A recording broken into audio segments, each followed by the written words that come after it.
بسم اللہ الرحمن الرحیم یا ایہا الذین آمنوا اتقوا اللہ ولتنظر نفس ما قدمت لغد واتقوا اللہ ان اللہ خبیر بما تعملون۔ اے ایمان والو، اللہ سے ڈرتے رہو اور ہر شخص کو دیکھنا چاہیے کہ اس نے کل یعنی آخرت کے لیے کیا سامان بھیجا ہے، اور ہم پھر کہتے ہیں کہ اللہ سے ڈرتے رہو، بے شک اللہ تمہارے سب اعمال سے خبردار ہے۔ بسم اللہ الرحمن الرحیم، الحمد للہ رب العالمین، والصلاة والسلام على اشرف الانبیاء والمرسلین وعلى آلہ واصحابہ اجمعین ومن تبعہم بإحسان الى یوم الدین۔ قابل صد احترام حضرات شائقین و شائقات سچا پیغام، السلام علیکم ورحمۃ اللہ وبرکاتہ۔ آج کی محفل میراث النبی کے نورانی پروگرام میں آپ کا استقبال ہے۔ اہلا و سہلا مرحبا۔ ہم آپ تمام حضرات و مستورات کا خیر مقدم کرتے ہیں۔ محترم حضرات و خواتین، تعلیم کا آغاز ہو رہا ہے۔ سب سے پہلے آداب تعلیم کا لحاظ کرتے ہوئے تعلیم کی طرف متوجہ ہو جائیں۔ پورے دھیان سے سننا، عمل کی نیت سے سننا اور تبلیغ کی نیت سے سننا، یعنی سنی ہوئی باتیں دوسروں تک پہنچانے کے جذبے سے سننا۔ چند خاص آداب تعلیم ہیں، امید ہے کہ آپ حضرات ان آداب کا ضرور خیال رکھیں گے۔ جزاکم اللہ۔ بسم اللہ الرحمن الرحیم۔ توحید کی امانت سینوں میں ہے ہمارے، آسان نہیں مٹانا نام و نشاں ہمارا۔ اللہ رب العزت نے اس کائنات میں انسان اور جنات کی تخلیق اس لیے فرمائی ہے کہ اس کی الوہیت اور وحدانیت پر ایمان لا کر اپنی اطاعت اور بندگی کو صرف ایک اللہ کے لیے خاص کر لیں۔ اسی میں زمین اور آسمان کی اصلاح اور انسان اور جنات کی فلاح ہے، کامیابی ہے۔ توحید باری تعالیٰ ہی تمام عبادات کی اصل روح ہے۔ غیر اللہ کو اللہ تعالیٰ کی وحدانیت میں شریک کرنا سب سے بڑا گناہ ہے۔ اللہ تعالیٰ نے ارشاد فرمایا، ان الشرک لظلم عظیم۔ لہذا اللہ تعالیٰ اپنے بندوں کے بڑے سے بڑے گناہ بخش سکتا ہے، لیکن اس کا شرک جیسا عظیم گناہ کسی بھی حالت میں نہیں بخشا جائے گا۔ ارشاد خدا بندی ہے، ان اللہ لا یغفر ان یشرک بہ ویغفر ما دون ذلک لمن یشاء۔ اس دنیا میں حضرت آدم علیہ السلام سے لے کر حضرت نوح علیہ السلام کا زمانہ شرک اور کفر سے پاک زمانہ تھا۔ پھر حضرت نوح علیہ السلام کی قوم نے شرک اور کفر کا راستہ اختیار کیا، ایک اللہ کو چھوڑ کر سینکڑوں معبودان باطلہ کی پوجا کرنے لگے۔ تب اللہ نے حضرت نوح علیہ السلام کو رسول بنا کر مبعوث فرمایا۔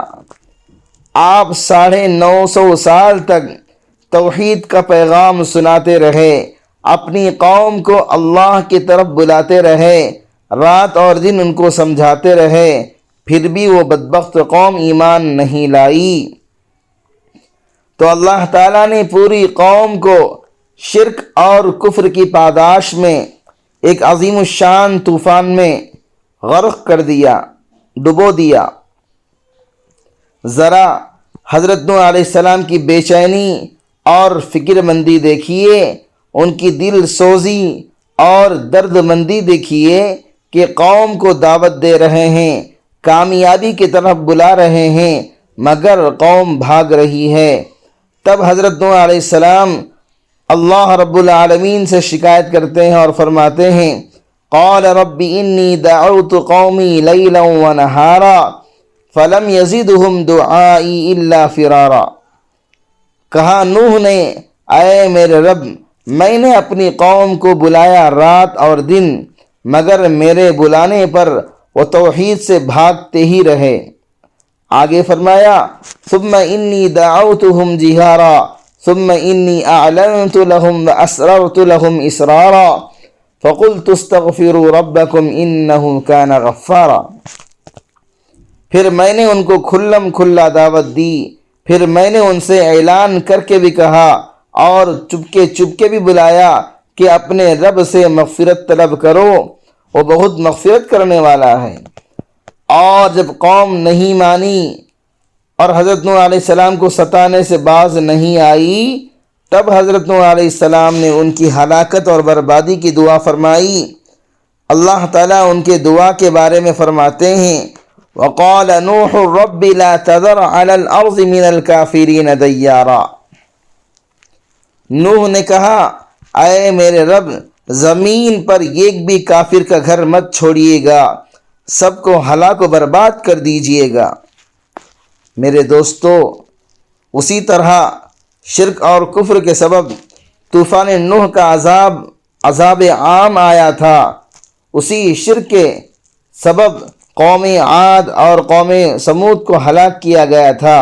اسی شرک اور کفر کے باعث قوم لوط اور قوم شعیب کو ہلاک کیا گیا۔ اسی شرک اور کفر کے باعث فرعون کو غرق اور نمرود کو تہو بالا کیا گیا۔ اسی شرک اور کفر کی وجہ سے قارون کو زمین میں دھسا دیا گیا۔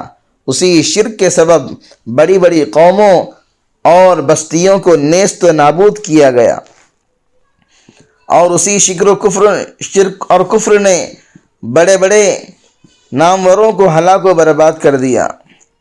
میرے بھائیوں، توحید وہ نسخہ کیمیا ہے جس نے قوموں کو عروج بخشا۔ توحید وہ ہتھیار ہے جس نے شیطان کو ناکام کیا۔ توحید ہی کی بدولت گمراہ قوموں نے اپنے حقیقی خالق اور مالک کو پہچانا۔ توحید ہی کے سبب سے عربوں نے قیصر و کسریٰ کو تہو بالا کیا۔ توحید ہی کی وجہ سے عربوں نے ہواؤں اور دریاؤں پر اپنا حکم چلایا، اور توحید ہی کے سبب سے عربوں نے فتح اور کامرانی کے جھنڈے لہرائے۔ ذرا غور کیجئے، اسلام کے اعلان توحید سے پہلے، رسول اکرم صلی اللہ علیہ وسلم کے پیغام وحدانیت سے پہلے عربوں کا کیا حال تھا؟ وہ انسان ضرور تھے مگر ننگے انسانیت تھے، ان کے اندر انسانیت نہیں تھی۔ وہ آدمی کی شکل میں درندے اور بھیڑیے تھے، لیکن جب ان کے کانوں میں رسول کائنات صلی اللہ علیہ وسلم کا پیغام توحید پہنچا، یا ایھا الناس قولوا لا الہ الا اللہ تفلحوا، تو ان کے دلوں کے بند دروازے کھل گئے۔ لات و حبل کے پجاری اللہ واحد کے سامنے جھک گئے۔ اللہ نے ان کو راہ زن سے راہ بر بنا دیا، شتر بانی سے ہٹا کر حکمرانی پر لگا دیا، قتل و غارت گری کی زندگی سے نکال کر محبت اور الفت کی زندگی میں پہنچا دیا، فخر و فاخہ کی زندگی سے نکال کر خوشحالی اور مالداری کی زندگی میں پہنچا دیا، نفرت اور عداوت کی زندگی سے نکال کر پیار و محبت کی زندگی میں پہنچا دیا، جہنم کے دہانے سے بچا کر جنت کے راستے پر لگا دیا۔ اور شرک کے متوالے جب توحید کے دیوانے بن گئے تو تاریخ انسانیت کے فرزانے کہے جانے لگے۔ یہ کس کا کمال تھا؟ ذرا تو غور کیجئے، یہ رسول اکرم صلی اللہ علیہ وسلم کی دعوت توحید کا اثر تھا۔ معلوم ہوا کہ دنیا اور آخرت کی عزت توحید کے اقرار اور اسلام کے ماننے پر ہے۔ محترم ناظرین کرام، اس دینی اور ایمانی بیان کو سننے کے دوران ہی اس کو لائک کر دیجئے اور شیئر بھی کر دیجئے تاکہ دوسرے بھی اس سے فائدہ اٹھا سکیں۔ اللہ آپ کو جزائے خیر عطا فرمائے۔ توحید خدا کا متوالا صرف ایک در پر سر جھکاتا ہے اور ساری دنیا اس کے قدموں پر سر جھکاتی ہے۔ علامہ اقبال کہتے ہیں، وہ ایک سجدہ جسے تو گراں سمجھتا ہے، وہ ایک سجدہ جسے تو گراں سمجھتا ہے، ہزار سجدوں سے دیتا ہے آدمی کو نجات۔ میرے دوستوں اور بزرگوں، اللہ تعالیٰ کی الوہیت اور وحدانیت کا اقرار ہر انسان پر لازم ہے۔ کائنات کا ذرہ ذرہ اللہ کی وحدانیت پر دلالت کرتا ہے۔ یہ شمس و قمر، حجر و شجر، نباتات اور جمادات، بہتے دریا، گرتے آبشارے، ابلتے چشمے، مہکتے پھول، کھلتی کلیاں، جگمگاتے ستارے، چلتے سیارے، الغرض ہر چیز ایک خالق اور مالک کی ذات پر دلیل اور علامت ہے۔ ذرا ان کے نظام کو دیکھیے، ہر چیز اپنی فطرت اور اصل پر قائم ہے، ہر شے ایک نظام کے تحت مرتب اور منظم ہے۔ سورج مشرق سے نکلتا ہے، مغرب میں ڈوب جاتا ہے، رات دن عدلتے بدلتے رہتے ہیں، کہیں کوئی گڑبڑ نہیں ہو رہی ہے۔ یہ ثبوت ہے اس بات کا سب کا خالق اور مالک صرف ایک اللہ ہے۔ اگر کئی خدا ہوتے تو آپس میں اختلاف ہوتا، سب معبود اپنی اپنی مرضی چلاتے، ایک کہتا سورج پورب سے طلوع کروں گا تو دوسرا کہتا پچھم سے نکالوں گا، لہذا فساد پیدا ہو جاتا۔ اللہ تعالیٰ فرماتے ہیں لو کان فیہما آلہۃ الا اللہ لفسدتا، اگر آسمان اور زمین میں کئی خدا ہوتے ایک خدا کے علاوہ تو درہم برہم ہو جاتے۔ جیسا کہ ہم دنیا میں دیکھتے ہیں حکمراں آپس میں لڑتے ہیں، بلکہ گھروں میں اپنا حکم چلانے پر جھگڑا ہوتا ہے، اسی پر قیاس کر لیجئے کہ کیا حال ہوتا۔ میرے بزرگوں اور بھائیوں، شرک کی ہر قسم مبغوض اور ناپسندیدہ ہے۔ شرک فی العبادات بھی حرام، شرک فی العادات بھی حرام، شرک فی التصرف بھی حرام، شرک فی الذات بھی حرام، شرک فی الصفات بھی حرام ہے۔ کفارہ مجلس کی دعا پڑھ لیجئے۔ سبحانک اللہم و بحمدک، اشہد ان لا الہ الا انت، استغفرک و اتوب الیک۔